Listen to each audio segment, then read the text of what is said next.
যানজট থেকে বাঁচতে বগুড়ার শেরপুরে ঢাকা দিনাজপুর মহাসড়কের ধুনট মোড়ে ফ্লাইওভার নির্মাণের দাবি জানিয়েছেন স্থানীয় জনগণ।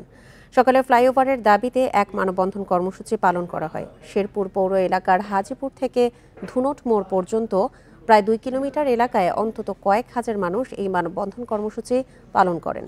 মানববন্ধন শেষে গণস্বাক্ষর কর্মসূচিতেও অংশ নেন স্থানীয় বিভিন্ন পেশাজীবী মানুষ।